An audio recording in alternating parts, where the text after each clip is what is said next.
Hello friends, good evening to all. आज हम जिस टॉपिक के बारे में बात करेंगे वो है आपका रूरल सोसाइटी। ठीक है, 16th-17th सेंचुरीज के अराउंड। तो उस टाइम पे जैसे हमें सभी को पता ही है, मुगल रूल चल रहा था इंडिया में। तो उस टाइम पे रूरल सोसाइटीज़ की जब हम बात करते हैं तो मेनली हम बात करते हैं कि पीजेंट्स की सिचुएशन क्या थी, जमींदार जो थे उनका क्या पावर थी, उनके पास क्या रोल थी, उनका स्टेट के साथ क्या रिलेशनशिप था। एंड अगर हम विलेज लेवल पे बात करें जो कि मुगल एडमिनिस्ट्रेशन का सबसे बेसिक यूनिट था, तो विलेज में कौन हेड होता था, कैसे विलेज को चलाया जाता था, ये सारी चीज़ों के बारे में हम देखेंगे।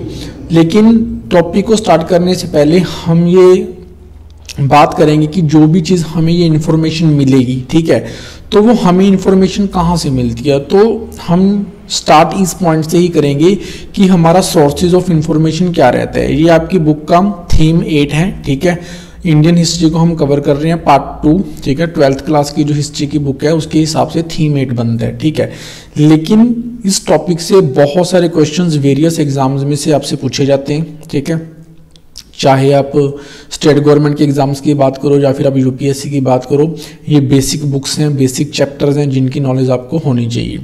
तो हम सबसे पहले बात करेंगे कि जिस चीज़ के बारे में हम बात करते हैं, जो हमें ये नॉलेज मिलती है, ये इन्फॉर्मेशन मिलती है, तो हमें क्या पता होना चाहिए, सोर्सेज ऑफ इंफॉर्मेशन पता होनी चाहिए कि हमें ये इन्फॉर्मेशन कहाँ से मिली।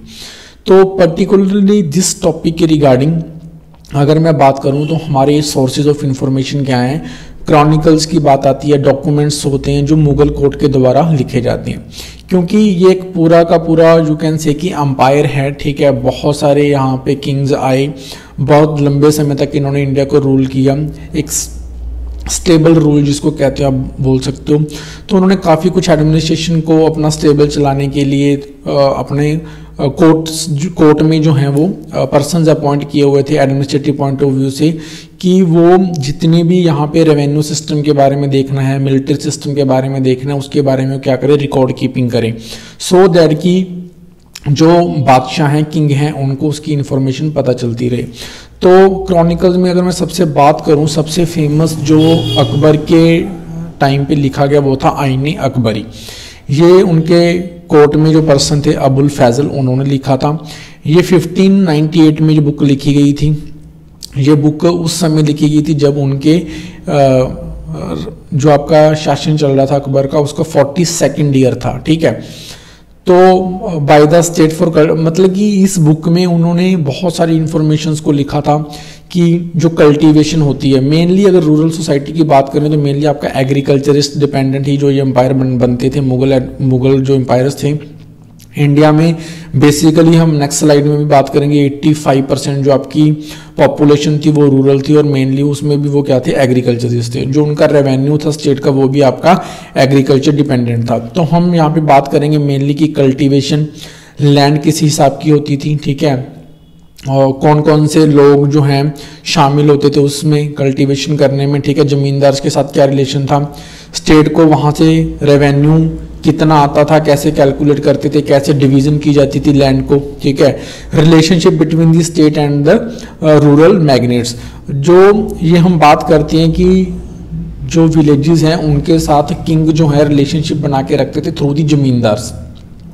जमींदार क्या थे और इनका कैसे रिलेशनशिप था वो हम आगे पढ़ेंगे, लेकिन इंपॉर्टेंट सोर्स ऑफ इंफॉर्मेशन हमारा क्या है, वो आईने अकबरी रहेगा, यहाँ से हमें पढ़ने को मिलता है।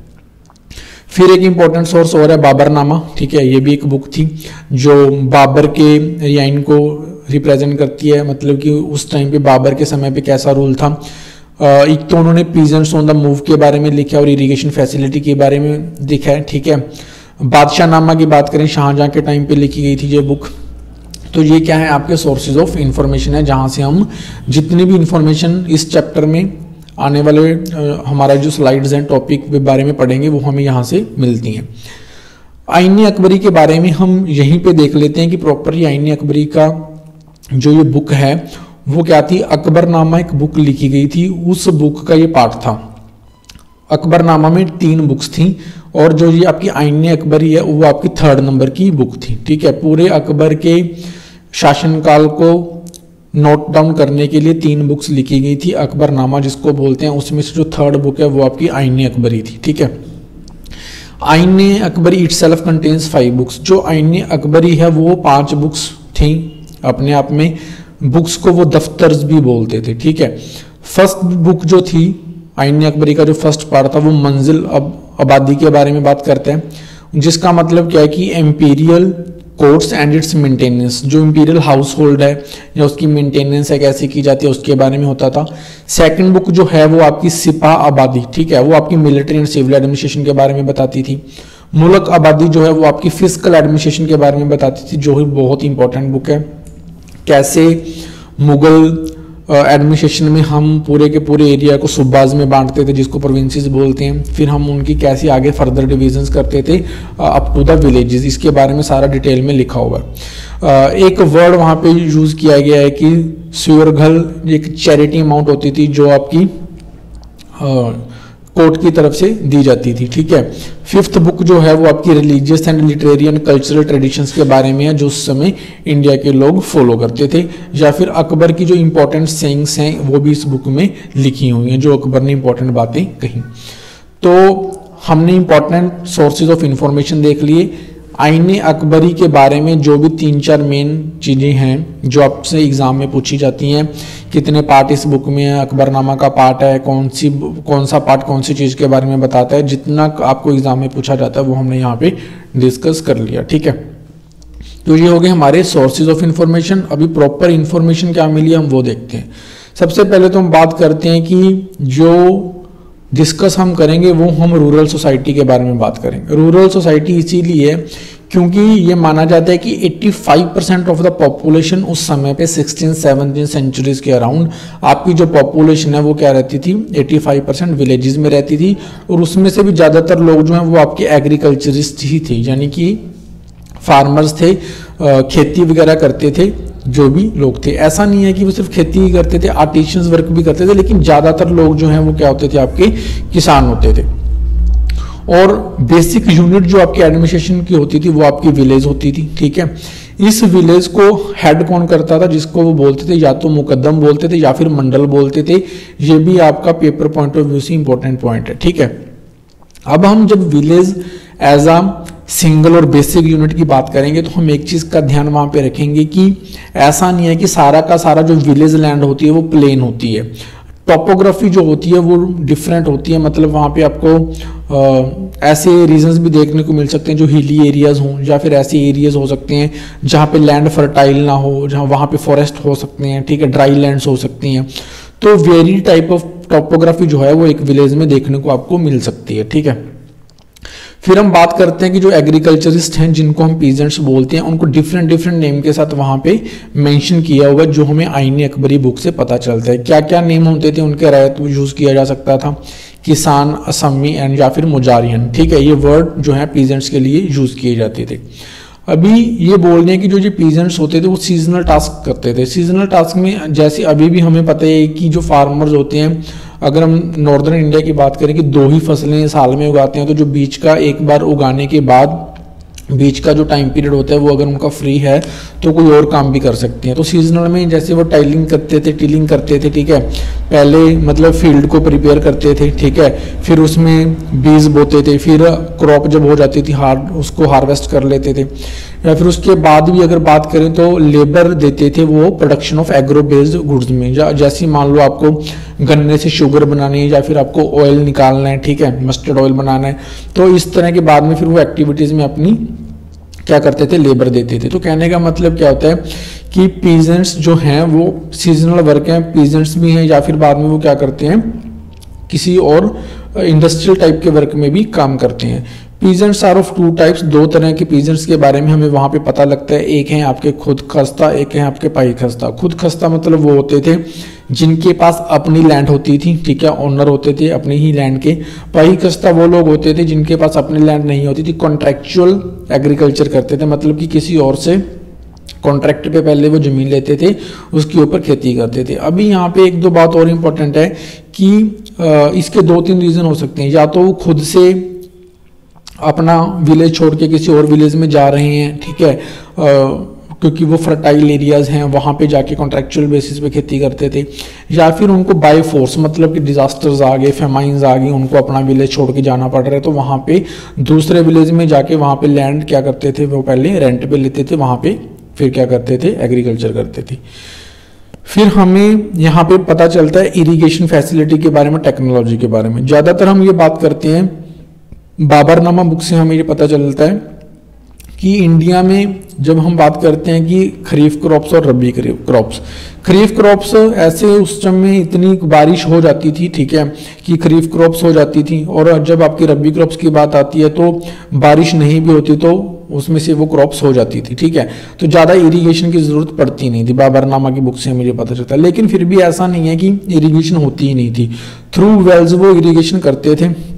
टेक्नोलॉजी की बात करें तो उनके पास पेयर ऑफ बुलॉक्स होता था, प्लॉफ होते थे, ठीक है। Although agriculture was rain fed, ठीक है, but also used wells for irrigation. State support भी मिलती थी उनको इरिगेशन करने के लिए, वो नहरें बनाते थे। पंजाब की फेमस है शाह नहर को बनवाया गया था शाहजहां के टाइम के ऊपर, ठीक है। टेक्नोलॉजी में वो ज़्यादातर क्या करते थे, जो आपकी बुल्स होती थी, बैल होते हैं, उनकी एनर्जी का ही यूज़ किया जाता था। बाकी बाद में अगर आप बात करो कि हार्वेस्ट के टाइम पे वो काटने के लिए ब्लेड्स का यूज़ करते थे, ठीक है। तो इस तरह की नॉर्मल टेक्नोलॉजी थी, कोई ज़्यादा एडवांस टेक्नोलॉजी उनके पास थी नहीं, ठीक है। क्रॉप्स की अगर बात करें उस टाइम पे क्रॉप्स कौन कौन सी होती थी, स्टेपल क्रॉप्स में आपका राइस, व्हीट और मिलेट्स तो आपके वहाँ पे होते ही थे, ठीक है। लेकिन न्यू क्रॉप्स भी हैं, तंबाकू जिसको सबसे पहले साउथ इंडिया में इंट्रोड्यूस किया गया, फिर बाद में वो कहाँ पे आई, नॉर्थ इंडिया में आई।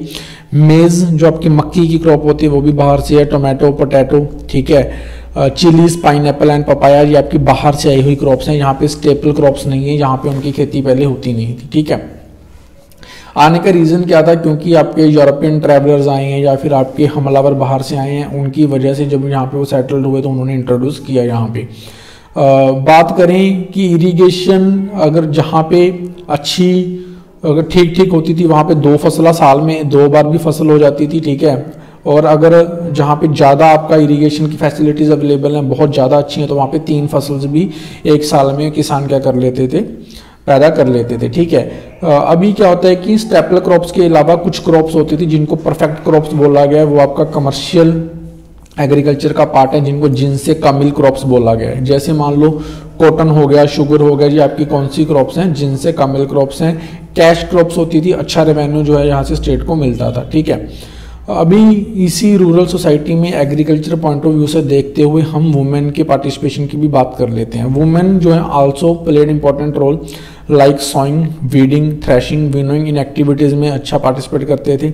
With the expansion of the nucleated villages and individuated farming, जैसे जैसे एक एक फार्मर ने अपना इंडिविजुअल फार्मिंग करना स्टार्ट किया तो उसको लेबर की ज़रूरत पड़ती थी, इसीलिए वुमेन्स क्या करती थी, इंपॉर्टेंट रोल प्ले करती थी एग्रीकल्चर में, ठीक है।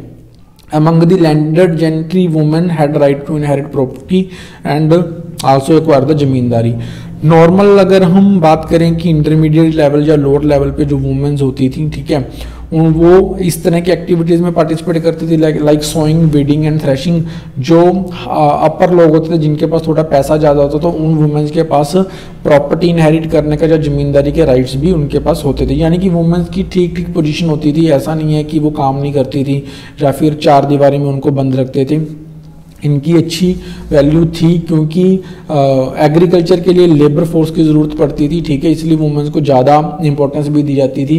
और इसका सबसे बड़ा रीज़न ये भी था क्योंकि आगे जनरेशन जो हैं, मतलब कि अगर आपको चाइल्ड बीरिंग करना है तो फिर वुमेन्स की इंपॉर्टेंस भी उस टाइम पे थी, सो दैट कि वो एक लेबर जो है उसको प्रोड्यूस करने के लिए इंपॉर्टेंट सोर्स है। फिर हम बात करते हैं कि रूरल सोसाइटी में अगर हम बात करें सिर्फ एग्रीकल्चर करने वाले ही लोग नहीं रहते थे, कुछ आर्टिसंस, मतलब कि जो कुछ और चीज़ें बना सकते हैं, लाइक आपके पॉटर्स हैं, मतलब, ठीक है, तो जो वीविंग का काम करते हैं और चीज़ें बनाते हैं, तो इस तरह के लोग भी थे। कुछ लोग तो ये कहते हैं कि जो लोग फार्मर्स हैं वो वही आर्टिसंस थे, ठीक है, वही जो थे वो काम करते थे। ज़्यादातर लोग, मतलब कि 30-40% लोग ऐसे होते थे जो सेम काम करते थे। डिस्टिंक्शन कर पाना मुश्किल है, क्योंकि हम पहले ही बात कर चुके हैं, जब लीन पीरियड चलते थे, एग्रीकल्चर में कोई काम नहीं होता था, फील्ड्स में कोई काम नहीं होता था, तो फिर वो क्या करते थे, कुछ इस तरह की एक्टिविटीज़ करते थे। Distinction between peasants and artisans करना पॉसिबल नहीं है, ठीक है। Cultivators also participated in craft productions like dyeing, textile printing, ठीक है, baking and firing of pottery, making, repairing the agricultural implements, इस तरह के काम को भी वो करते थे। अब हम बात करें और कौन कौन से लोग वहाँ पे रहते थे, बार्बर्स रहते थे, पॉटर्स रहते थे, गोल्ड स्मिथ रहते थे, ब्लैक स्मिथ रहते थे, ठीक है। तो जो ये लोग काम करते थे उनको बार्टर सिस्टम चलता था, ठीक है, मतलब कि एक दूसरे के साथ क्या करते थे, एक्सचेंज करते थे। अगर मनी नहीं होती थी, फार्मर्स के पास मान लो प्रोड्यूस है, ठीक है, उनके पास ग्रेन्स हैं उनको देने के लिए, तो उनसे सर्विसेज ले लेते थे, उनको ग्रेन्स दे देते थे। लेकिन जो ऐसा नहीं है कि टोटली बार्टर सिस्टम चलता था, कैश पेमेंट भी किया जाता था। महाराष्ट्र की एग्जांपल यहाँ पे बात करनी है कि उनको स्टेट की तरफ से इंपॉर्टेंट सर्विसेज के लिए मिराज दी जाती थी। मिराज क्या होती थी, वतन लैंड्स होती थी, किनके लिए, जो ये आर्टिसंस होते थे। वतन लैंड्स का मतलब ये है कि हेरिडिटरी लैंड्स होती थी, इनके ऊपर अधिकार होता था, बेच भी सकते थे, ठीक है, मॉर्टगेज कर सकते थे। बंगाल में इसी तरह के सिस्टम के लिए जजमानी सिस्टम यूज किया गया, वर्ड उनको कैश में पेमेंट दी जाती थी उनकी सर्विसेज के लिए, यानी कि आर्टिसंस जो भी सर्विसेज स्टेट को प्रोवाइड करते थे उनको क्या बोलते थे, उनको पेमेंट जब दिया जाता था तो महाराष्ट्र में उसको वतन लैंड्स दी जाती थी, मिराज बोलते हैं। बंगाल में जजमानी सिस्टम बोलते हैं, ये भी आपका पेमेंट का टाइप है। अभी विलेज कम्युनिटी की बात करें तो किस तरह के लोग, कास्ट्स, ठीक है, वहाँ पे थी, या विलेज को चलाने वाला एडमिनिस्ट्रेटिव सेटअप क्या था। कास्ट एंड रूरल मिलियाऊ, मतलब कि वहाँ पे कास्ट का बड़ा ही इंपॉर्टेंट रोल था, ठीक है। कास्ट का डायरेक्टली इंपॉर्टेंट रोल भी था आपका पॉवर्टी के साथ एंड सोशल स्टेटस के साथ, ठीक है, मतलब कि अगर लोअर कास्ट के पीपल हैं वो गरीब भी होते थे, सोशली उनका स्टेटस क्या होता था, लो होता था। एग्जाम्पल की अगर मैं बात करूं कि ऐसा नहीं है कि वहाँ पे फ्री लैंड होने की वजह से भी, लैंड बहुत खाली पड़ी थी, फिर भी कुछ लोगों को लैंड्स नहीं दी जाती थी, वो as a labourers, as a manual workers जो हैं वो दूसरों की लैंड्स के ऊपर काम करते थे। मुस्लिम कम्युनिटी में बात आती है सिख एवेंजर्स, ठीक है, मलाहजादास जो हैं बिहार में, वो एक स्लेव की तरह काम करते थे, मतलब इनको सोशली लो स्टेटस मिला हुआ था, ये गरीब लोग थे, ठीक है। राजपूत इन मेवाड़ जो होते थे उनको स्टेटस मिला हुआ था, जो जाट होते हैं जो एक लोअर कास्ट के हैं, बेशक ये पीजेंट्स थे। कहने का मतलब ये है कि अगर कोई बंदा पीजेंट है उसका स्टेटस हाई ही होगा, ऐसा नहीं है, मिक्स सिस्टम चलता था, डिपेंड करता था कि उनके पास पैसा कितना है या फिर उनकी पावर कितनी है, ठीक है। राजपूत जो होते हैं वैसे तो पीजेंट्स थे, लेकिन उनको लोअर कास्ट का स्टेटस मिला हुआ था मेवाड़ में। सटगोप्स जो हैं वो ईस्टर्न एरियाज जो हैं हमारे इंडिया में, वहाँ पे एक पेस्टोरल क्या है, कम्युनिटी है, ठीक है, उनको किसानों का दर्जा मिला हुआ था। ऐसे कई वर्ताज हैं जो एक फिशिंग कम्युनिटी है, उनको भी फार्मर्स का दर्जा मिला हुआ था। तो मतलब डिफरेंट कास्ट होने की वजह से डिफरेंट उनके सोशल स्टेटस जो थे वो डिफरेंट एरियाज में डिफरेंट चलते थे, ठीक है। अभी विलेज कम्युनिटी ही हेट्रोजीनियस है, मतलब वहाँ पे बहुत सारे लोग रहते हैं, ठीक है, चाहे आप इनकम वाइज देख लो, चाहे आप कास्ट वाइज देख लो। तो जो पंचायत होगी वो भी हेट्रोजीनियस पंचायत ही होगी। पंचायत मतलब जो सीनियर लोगों की 5 या 6 लोगों का एक ग्रुप होता है जो आपके पूरे विलेज एडमिनिस्ट्रेशन को देखते हैं, ठीक है, तो वो भी हेट्रोजीनियस होती थी। हेट्रोजीनियस होने का मतलब ये नहीं है कि लोअर कास्ट के लोगों को, जो मैनुअल जो लोग लेबरर्स का काम करते थे उनको भी वहाँ पे रिप्रेजेंट किया जाता था, ऐसा नहीं है। डिफरेंट टाइप्स की जो क्लासेस होती थी, ठीक है, जिसमें मान लो सिर्फ रिलीजियस डिफरेंस है उनको वहाँ पे मौका मिलता था, ऐसा नहीं है कि जो बिल्कुल ही लोअर कास्ट के हैं उनको रिप्रेजेंट किया जाता था वहाँ पे, ठीक है। हेट्रोजीनियस होती थी, पंचायत होती थी, लेकिन पंचायत के अलावा जातीय पंचायत भी होती थी, डिफरेंट कास्ट के लिए अपनी एक डिफरेंट पंचायत होती थी। मेन काम इनका ये होता था कि जो इंटर कास्ट मैरिजेज हैं उनको देखना, ठीक है, कि ऐसा कुछ ना हो कि एक बंदा जो है एक डिफरेंट कास्ट के साथ मैरिज कर ले, ठीक है। मेन कंट्रोल इनका इन चीज़ों के ऊपर रहता था। सिविल टाइप के जो मुकदमे होते थे, ठीक है, जो आप केस फाइल करना चाहते थे वो ये पंचायत फाइनल अथॉरिटी होती थी, देख लेती थी। क्रिमिनल टाइप्स के जो मैटर होते थे वो किंग के पास जाते थे, ठीक है, ज़्यादातर स्टेट जो है इंटरफेयर नहीं करता था सिविल मैटर्स के अंदर, ठीक है। फिर हम बात करते हैं फॉरेस्ट एंड ट्राइब्स की। फॉरेस्ट एंड ट्राइब्स हम पहले ही बात कर चुके हैं कि जब हम एक विलेज को देखते हैं तो हम विलेज को डिफरेंट टोपोग्राफीज जो हैं वहाँ पे हो सकती हैं। ऐसा नहीं है कि प्लेन एरियाज हैं और सारे के सारे फर्टाइल एरियाज हैं। ऐसा माना जाता है कि उस टाइम पे जहाँ पे मुगल स्टेट जितने एरिया के इंडिया के ऊपर उनका शासन चल रहा था, तो अप्रॉक्सीमेटली 40% जो है वो आपका क्या था, या तो फॉरेस्ट थे या फिर आपकी स्क्रब लैंड्स थी। ठीक है, तो जो लोग वहाँ पे रहते थे उनको टर्म जंगली वर्ड यूज़ किया था। जंगली वर्ड डजंट मीन कि वो सिविलाइज्ड नहीं थे, बस वो जंगलों में रहते थे इसलिए जंगली वर्ड यूज़ किया जाता था। Forest are place of refuge for the trouble makers. और जो बाबर हैं उन्होंने बाबरनामा में जो वर्ड यूज़ किया है कि जो ये जंगलों में रहने वाले लोग हैं ये क्या हैं, ट्रबल मेकर्स हैं स्टेट के लिए, क्योंकि ये स्टेट के अगेंस्ट प्रोटेस्ट करते हैं। ठीक है, और जो फॉरेस्ट हैं उनको as a place of refuge बोला था, मवास। ठीक है, फॉर ट्रबल मेकर्स। ये लोग जो हैं ना ही स्टेट को रेवेन्यू रेंट देते हैं, ठीक है, ना ही वो एग्रीकल्चर करते हैं, बल्कि स्टेट के अगेंस्ट क्या करते हैं, कॉन्स्पिरेसी करते हैं। ठीक है, तो फॉरेस्ट में स्टेट की इंटरफेरेंस कैसी होती थी या बाहर के लोग कैसे इंटरफेयर करते थे। स्टेट क्या करता था, जो ये फॉरेस्ट डिवेलपर्स होते थे उनसे क्या मांगते थे, पेशकश मांगते थे। पेशकश इसीलिए मांगी जाती थी क्योंकि किंग्स को अपनी आर्मी को मेंटेन करने के लिए क्या चाहिए होता था, हाथी चाहिए होते थे। और जो हाथी हैं इनसे डिमांड की जाती थी। ठीक है, एज अ ट्रिब्यूट, पेशकश जो होती है वो ट्रिब्यूट होती है। इसके अलावा जो जंगलों में होने वाला प्रोड्यूस है, फॉरेस्ट से निकलता है, पेड़ों से प्राप्त होता है, जैसे मान लो गम लैक है, हनी है, बी वैक्स है, चक लेमन जूस है। ठीक है, ओवरलैंड ट्रेड होता था इन चीज़ों का, डिफरेंट पार्ट्स में इनकी डिमांड होने की वजह से यहाँ से बाहर भेजे जाते थे। ठीक है, इस तरह का एक इंटरलिंक दिखाया गया है कि लोहानियाज एक ट्राइब था जो पंजाब में था, उनका ओवरलैंड ट्रेड होता था, लाइक अफगानिस्तान, सेंट्रल एशिया में ये चीज़ें क्या है भेजते थे।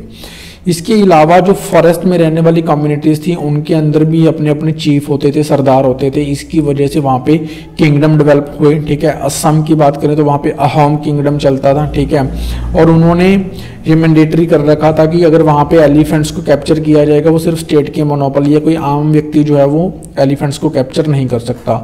एक और एग्जाम्पल यहाँ पे बात हो रही है कोच किंग्स। कोच किंग्स ने भी अपने दायरे कैसे बढ़ाए थे कि वो जो दूसरे ट्राइब्स होते थे उनको या तो वॉर में ख़त्म कर देते थे या फिर लीनियज रिलेशनशिप बना के अपना क्या करते थे, किंगडम एस्टेब्लिश करते थे। इसके अलावा ये बोला गया है कि फॉरेस्ट तक जो है सूफी संत जो हैं उन्होंने इंपॉर्टेंट रोल प्ले किया था वहाँ पे इस्लाम को एस्टेब्लिश करने के लिए लोगों के बीच, जिसकी वजह से स्टेट वहाँ पे अपनी प्रेजेंस कर पाया। क्योंकि अगर वो लोग धर्म को मानते थे और मुगल जो किंग थे वो मुस्लिम ही थे, तो लोगों का उनके साथ क्या हुआ, इंटरेक्शन बना और किंग के थ्रू ही वो प्रोटेक्टेड रहते थे। ठीक है, फिर हम बात करते हैं कि इम्पोर्टेंट जो कम्युनिटी है वो थे आपके जमींदार्स। जमींदार्स के बिना हमारा जो ये टॉपिक है वो कंप्लीट होएगा नहीं, क्योंकि प्रॉपर ये एग्रीकल्चर डिपेंडेंट है। तो जमींदार एक क्लास होती थी जो आपकी प्रॉपर विलेजेस में नहीं रहती थी, लेकिन होती एग्रीकल्चर डिपेंडेंट थी, लेकिन वो खुद एग्रीकल्चर नहीं करते थे। जमींदार क्या होते थे कि वो जैसे मान लो एक प्रॉपर ये विलेज है, तो जमीन 3-4 विलेजेस मान लो, जमींदार के पास ये 3-4 विलेजेस होते थे, ज़्यादा होते थे वैसे तो। ठीक है, हम एक एग्जांपल के तौर पे बात कर रहे हैं। तो कुछ लैंड तो उनकी अपनी पर्सनल लैंड होती थी जिनको वो क्या बोलते थे, मिल्कियत। यहाँ पे मैंने वर्ड यूज़ किया हुआ है। इस लैंड को कैसे यूज़ करना है, क्या उगाना है, कैसे जो उसका प्रोड्यूस निकलेगा, कितना, कहाँ कैसे क्या इन्वेस्ट करना है, वो सारा इनका अपना पर्सनल डिसीजन होता था। कुछ लैंड जो ये होती थी, बाकी की लैंड वो किंग ने इनको दे रखी होती थी कि यहाँ से रेवेन्यू कलेक्ट करके आपने हमें देना है। तो दो तरह की चीज़ें ये करते थे, एक तो अपनी लैंड को मैनेज करते थे, दूसरा ये क्या करते थे, किंग को रेवेन्यू इकट्ठा करके देते थे काफ़ी सारे विलेजेस से। ठीक है, तो जमींदार जो होते थे, स्टेट एंड पीजेंट्स के बीच में एक क्या है, लेयर है। ठीक है, जो स्टेट को रेवेन्यू इकट्ठा करके देती है पीजेंट्स से, एक तरह से उनकी अपनी लैंड भी होती थी उनके पास। ये अच्छा इनका सोशल स्टेटस होता था। 2 रीजन होते थे, या तो ये कास्ट वाइज अपर साइड से थे या फिर इनकी इकोनॉमिक प्रिविलेजेस थी, मतलब कि इनके पास पैसा बहुत था।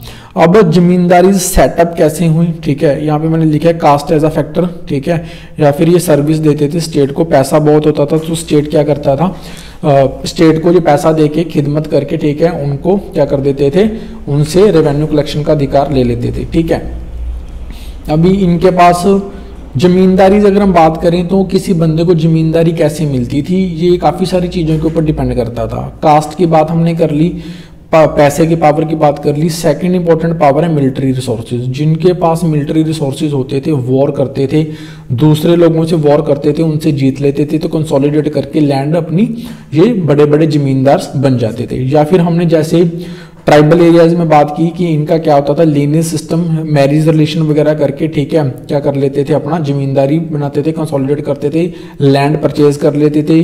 जो वीकर लोग होते थे उनको उनकी लैंड से निकाल देते थे। ऐसे काफ़ी सारी चीज़ें हैं जो उनका रीज़न बनती हैं कि एक बड़ा जमींदार कैसे बनता है, ठीक है। ये लोग क्या करते थे, बड़े बड़े किलों में रहते थे अपनी प्रोटेक्शन के लिए, ठीक है। किंग को भी क्या करते थे, मिलिट्री सर्विसेज प्रोवाइड करते थे। नॉट ऑपरेसिव, बट बात ये है कि क्या ये जमींदार जो हैं किसानों को तंग करते थे, ऑपरेसिव थे कि नहीं थे, क्योंकि ये लिंक होता था स्टेट और पीजेंट्स के बीच। तो कभी कभी ये बात हम ये मानते हैं कि जब हमने आफ्टर इंडिपेंडेंट जमींदारी सिस्टम को एबॉलिश किया तो उसका सबसे बड़ा रीज़न ये था कि ये जमींदार किसानों को तंग करते थे। स्टेट और किसानों के बीच में एक ऐसा लिंक था जो स्टेट के लिए भी प्रॉब्लम था और किसानों के लिए भी प्रॉब्लम था। लेकिन हम जिस टाइम तक ये हम सोर्सेज ऑफ इंफॉर्मेशन जो पढ़ रहे हैं वो ये इस चीज़ की कोई भी मतलब कि हमें ये नहीं बताते कि ऐसा कुछ था कि वो ऑपरेसिव थे। रीज़न ये है कि जो भक्ति संत थे उन्होंने काफ़ी सारी चीज़ों का अपोज किया है, कास्ट सिस्टम का अपोज किया, लेकिन उन्होंने कभी जमींदार का अपोज नहीं किया। उन्होंने ऐसा कुछ बताया नहीं है कि वो किसानों के अगेंस्ट थे। सेकंड थिंग, जब अग्रेरियन अपराइजिंग्स हुई 17वीं सेंचुरी में तो जमींदारों के अगेंस्ट वो अपराइजिंग्स नहीं हुई, बल्कि उन्होंने जमींदारी सिस्टम को सपोर्ट किया। इसको हम इस कॉन्टेक्स्ट में समझ सकते हैं कि जमींदार के साथ हो सकता है फार्मर्स के साथ कुछ रिलेशंस खराब हों, लेकिन बेसिकली उनके साथ एक अच्छा रिलेशन बना हुआ था, जिसकी वजह से एग्रीकल्चर आपकी क्या होती थी, फ्लरिश थी, मतलब कि ठीक ठाक चल रही थी। जैसे हम आज के कॉन्टेक्स्ट में समझ सकते हैं कि बेसिकली चाहे किसानों और जो आड़ती वर्ड यूज होता है उनके भी जितनी मर्जी प्रॉब्लम्स हो, लेकिन फिर भी एक सोशल फैब्रिक बना हुआ है, जिसकी वजह से ही जब ये फार्मर्स लॉ इम्प्लीमेंट होने थे तो दोनों ने एक दूसरे का साथ दिया, आड़तियों ने भी और किसानों ने भी। बेशक इन दोनों के बीच में जितने मर्जी रिलेशंस खराब हों, लेकिन एक सोशल फैब्रिक बना हुआ है। सेम कंसेप्ट उस समय जमींदारी का था, लेकिन बाद में हो सकता है जो ऑपरेसिव हो गए हों, जिसकी वजह से आपने क्या किया, आफ्टर इंडिपेंडेंस इस सिस्टम को ख़त्म किया, सो दैट कि स्टेट का किसानों के साथ एक डायरेक्ट रिलेशन बने। अभी हमने बात की कि पूरा का पूरा जो मुगल एडमिनिस्ट्रेशन जो होता था, जो मुगल स्टेट जो अपना रूल कंसोलिडेट कर पाए, उनका सबसे बड़ा रेवेन्यू रिसोर्सेज जो था वो आपके लैंड रेवेन्यू थी, ठीक है, मतलब कि भूमि से आने वाला कर। तो हम लैंड रेवेन्यू का यहाँ पे सिस्टम देख लेते हैं ड्यूरिंग मुगल्स क्या था, तो और किस टाइप की उन्होंने रेवेन्यू कलेक्शन करने के लिए अपना एडमिनिस्ट्रेटिव सेटअप बना रखा था। तो हम ये बात करते हैं कि main economic mainstay Mughal empire की लैंड होती थी, ठीक है। उसके लिए उन्होंने जो एडमिनिस्ट्रेटिव सिस्टम बना रखा था, उसका सबसे बड़ा जो चीफ ऑफिस होता था वो होता था दीवान। दीवान की हेल्प करने के लिए अमील गुर्जर बना रखे थे, जिनको रेवेन्यू कलेक्टर्स बोलते हैं, ठीक है। सिस्टम जो लैंड रेवेन्यू का था उसको दो स्टेजेस में डिवाइड किया हुआ है। फर्स्ट असेसमेंट, जिसको जामा बोलते हैं। सेकंड जो है आपका एक्चुअल कलेक्शंस। कहने का मतलब यह है कि सपोज करो ये पूरा का पूरा एरिया है, यहाँ पे लैंड्स को डिवाइड करके ये बता दिया जाता था कि यहाँ से इतना रेवेन्यू मिलना चाहिए, वो है आपका जमा। जब बाद में एक्चुअल मिलता था तब होता था हासिल कि कितना मिला। पेमेंट जो किसान करते थे स्टेट को दो टाइप से की जाती थी, प्रेफर की जाती थी कैश में, लेकिन अगर कैश नहीं भी दे पाते तो इन काइंड, मतलब कि जितना फसल वो उगाते हैं उसका कुछ शेयर जो स्टेट को मिल जाता था। लैंड से रेवेन्यू कलेक्ट करने के लिए लैंड को क्लासिफाई किया गया था, क्योंकि सारी लैंड सेम टाइम का प्रोड्यूस दे पाए, क्वालिटी वाइज भी क्वांटिटी वाइज भी पॉसिबल नहीं है। इसीलिए लैंड को उनकी क्वालिटी के हिसाब से क्या कर रखा था, डिवाइड कर रखा था। उसी हिसाब से स्टेट का शेयर तय कर रखा था कि शेयर स्टेट को कितना मिलेगा। एग्जाम्स में यहाँ से टर्म्स पूछ ली जाती हैं। पोलाज एक ऐसी लैंड होती थी जो कभी खाली नहीं होती थी, काफ़ी फर्टाइल लैंड होती थी, बार बार यहाँ से आप प्रोड्यूस ले सकते थे। प्राउती एक ऐसी लैंड होती थी जिसको आप कुछ समय के लिए खाली छोड़ते थे, 1 साल के लिए। चाहचर आपकी एक ऐसी लैंड होती थी जिसको आप 3-4 साल के लिए खाली छोड़ते थे, और बंजर लैंड ऐसी होती थी जिसको 5 साल से ज़्यादा के लिए खाली छोड़ते थे। ये आपकी क्वालिटीज ऑफ लैंड है, उसी के हिसाब से वहाँ से क्या होता था, रेवेन्यू या टैक्स जो होता था उसका रेट डिसाइड किया जाता था। अब जब हम यहाँ पे ऊपर बात करके हटे हैं कि या तो कैश में वो रेवेन्यू ले लेते थे या फिर क्या करते थे काइंड में। तो काइंड की जब बात आती है तो काफ़ी सारे सिस्टम है, कन, कूट, बटाई। बटाई के आगे दो पार्ट हैं, खेत बटाई एंड आपका लंग बटाई। खेत बटाई में क्या होता था कि आपकी जो फील्ड है आफ्टर सोइंग, जैसे मान लो आपने फसल को बो दिया, ठीक है, तो जो अभी फसल को हार्वेस्ट नहीं किया गया, काटा नहीं गया, वहीं से डिसाइड कर लिया गया कि स्टेट का शेयर कितना होगा, ठीक है, खड़ी फसल के ऊपर ही। लंग बटाई जो होता था उसमें क्या होता था, फसल को काटने के बाद जब उनके ग्रेन निकालने के लिए थ्रेशिंग ग्राउंड में जाया जाता था, वहां से उनका डिसाइड किया जाता कि स्टेट का शेयर कितना होगा, ठीक है। तो इस तरह के सिस्टम्स बने हुए थे कि स्टेट को कितना हिस्सा उनका मिलेगा। नेक्स्ट इंपॉर्टेंट मनसबदारी सिस्टम, ये भी बड़ा इंपॉर्टेंट है, जो मुगल एडमिनिस्ट्रेशन का एक मेन पार्ट होता था। मनसब कौन होते थे? ऐसे लोग जिनके पास मिलिट्री एंड ब्यूरोक्रेटिक दोनों पावर्स होती थी, ठीक है। इनको पेड या तो कैश में किया जाता था या फिर जागीर दी जाती थी, ठीक है। जागीर पे जिनको जागीर मिलती थी मतलब उनको एक एरिया मिलता था, ठीक है, जहाँ से वो रेवेन्यू कलेक्ट करते थे, कुछ स्टेट को दे देते थे, कुछ अपने पास रखते थे, यानी कि उनको क्या नहीं मिलती थी, कैश सैलरी नहीं मिलती थी, ठीक है। तो ये जागीरदारी जो सिस्टम है वो हेरिडेटरी नहीं होता था, जो बादशाह होता था किसी भी टाइम पे जागीर उनकी ख़त्म करके अपने पास रख लेता था। एग्जाम्स में जब क्वेश्चन पूछा जाता है तो आपका जागीरदारी और ज़मींदारी दोनों सिस्टम में क्या डिफरेंस है यहाँ से पूछा जाता है। होप सो आपको क्लियर हो गया होगा, वह फिर भी अगर कोई डाउट है तो आप कमेंट सेक्शन में कमेंट करके बता सकते हो। अमीन भी एक ऑफिशियल्स होते थे responsible for ensuring that imperial regulations were carried out in the provinces. जो बादशाह का ऑर्डर है वो उनके सभी सूबाओं में, प्रोविंसेस में अच्छी तरह से इंप्लीमेंट हो रहा है कि नहीं हो रहा है, इस चीज़ के ऊपर जो अमीन है वो अपना क्या करते थे, नज़र रखते थे। मनसबदारी सिस्टम इंपॉर्टेंट है, दोबारा ध्यान से इस वीडियो को सुन के, ठीक है, अच्छे से समझ लेना, क्योंकि डिफरेंस जो है वो जागीरदारी एंड ज़मींदारी सिस्टम में आपका पूछा जाता है, ठीक है। फिर बात करते हैं फ्लो ऑफ सिल्वर। जैसे हमने पिछले वीडियो में भी बोला था कि इंडिया के जो यहाँ के लोकल प्रोडक्ट्स थे, चाहे वो फूड क्रॉप्स हैं, चाहे वो आपकी नॉन फूड क्रॉप्स हैं, ठीक है, या फिर वैसे ही आपके आर्टिसंस वर्क हैं, आप कारपेट्स बनाते हो, जेम्स बनाते हो, ज्वेलरी बनाते हो, उनकी डिमांड जो है वो बाहर की कंट्रीज में बहुत ज़्यादा थी। ईरान, ठीक है, तुर्किश, अरब एरियाज, ऑटोमन एम्पायर, इन एरियाज में इंडिया की बनाई हुई वस्तुओं की डिमांड बहुत ज़्यादा थी। तो बदले में वहाँ से जब हमें पेमेंट मिलती तो वो बहुत ही प्रीशियस जेम्स के थ्रू मिलती थी। यहाँ पे सिल्वर की बात हो रही है तो वहाँ से हमें सिल्वर आता था, लार्ज क्वांटिटी में सिल्वर आता था, इसीलिए यहाँ पे जो मुगल किंग्स थे उन्होंने उन सिल्वर को ढाल के क्या बनाया, फिर कॉइन्स, करेंसी बनाई थी, ठीक है। तो फ्लो ऑफ सिल्वर इंडिया में इसीलिए होता था क्योंकि ह्यूज डिमांड होती थी इंडियन आर्टिकल्स की।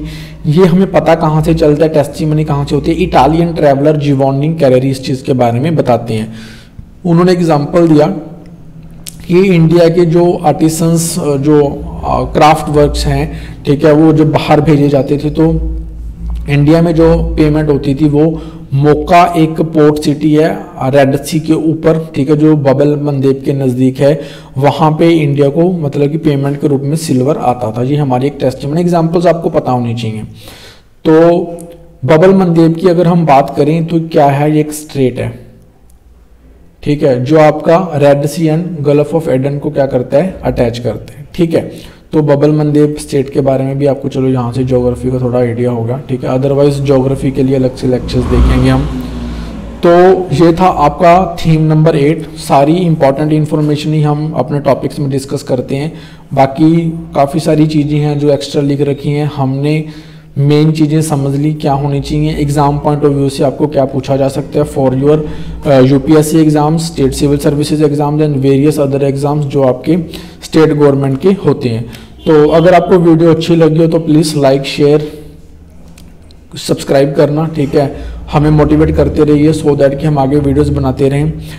इस बुक का हम अभी एक चैप्टर और कवर करेंगे और फिर ये आपका पार्ट 2 है जो आपके इंडियन थीम्स में वो कवर हो जाएगा, ठीक है।